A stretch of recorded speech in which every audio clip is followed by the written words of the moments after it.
तीन लोक कौन से हैं और शिव का धाम कौन सा है? मनुष्य आत्माएं मुक्ति अथवा पूर्ण शांति की शुभ इच्छा तो करती हैं, लेकिन उन्हें यह मालूम नहीं है कि मुक्ति धाम अथवा शांति धाम कहाँ है। इसी प्रकार परम प्रिय परमात्मा शिव से मनुष्य आत्माएं मिलना तो चाहती हैं और उसकी याद भी करती हैं, परंतु उन्हें मालूम नहीं कि वह पवित्र धाम कहाँ है जहाँ से हम सभी मनुष्य आत्माएं सृष्टि रूपी रंगमंच पर आई हैं। उस प्यारे देश को सभी भूल गए और तो और वापस भी नहीं जाना चाहते। स्वागत है दोस्तों, आज हम बात करेंगे सदा शिव का लोक कहाँ है। तीन लोक के बारे में तो हम सब जानते हैं। पहला है साकार मनुष्य लोक।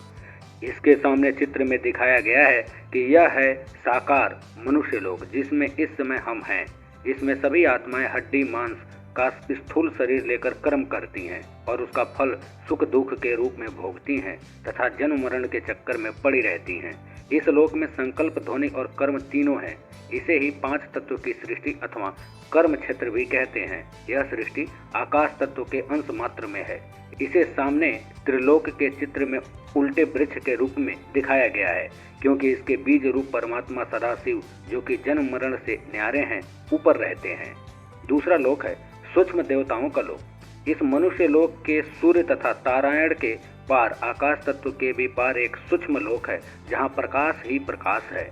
उस प्रकाश के अंश मात्र में ब्रह्मा, भगवान विष्णु और महादेव शंकर की अलग अलग शक्तियां और पूरियां हैं। इनके शरीर हड्डी मांस के नहीं बल्कि प्रकाश के हैं। इन्हें दिव्य चक्षु द्वारा ही देखा जा सकता है। यहाँ दुख अथवा अशांति नहीं होती। यहाँ संकल्प तो होते हैं और क्रियाएं भी होती हैं और बातचीत भी होती है, लेकिन आवाज नहीं होती।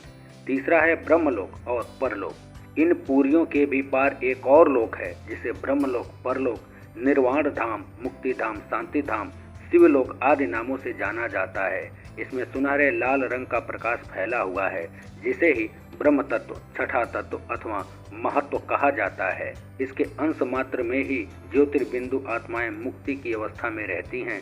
यहाँ हर एक धर्म की आत्माओं के संस्थान हैं।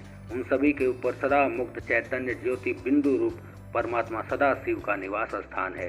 इस लोक में मनुष्य आत्माएं कल्प के अंत में सृष्टि का महाविनाश होने के बाद अपने अपने कर्मों का फल भोग कर तथा पवित्र होकर ही जाती हैं। यहाँ मनुष्य आत्माएं देह बंधन, कर्म बंधन अथवा जन्म मरण से रहित होती हैं। यहाँ न संकल्प है, न वचन है और न कर्म है। इस लोक में परम पिता सदा शिव के अलावा कोई और गुरु नहीं ले जा सकता। इस लोक में जाना ही अमरनाथ, रामेश्वरम अथवा विश्वेश्वर नाथ की सच्ची यात्रा करना है, क्योंकि अमरनाथ परमात्मा शिव यहीं रहते हैं।